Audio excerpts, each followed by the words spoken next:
Truck पछरे ट्राभेलर धक्कारे 7 जवान गुरुतर। जिले में थमुनी दुर्घटना। गोटे दिन में अनेक दुर्घटना घटुवा बेले विलंबित राति अनुगुल जिला दे जाइथिबा जातीय राजपथ 55 मुंडा साइठारे दुर्घटना प्राय 10 जन जवान आहत होइछथि। सेमानंक मध्यरु 7 जनक अवस्था गुरुतर होइछि।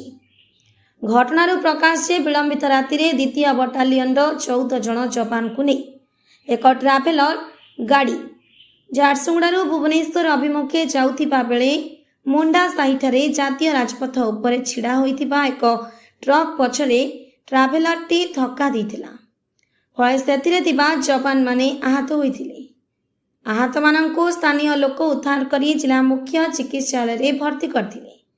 सेमानंक मध्यरु 7 जनक अवस्था गुरुतर रहिथिबा बेले 5 जनकू कटक स्थानांतरित करा जाउछि।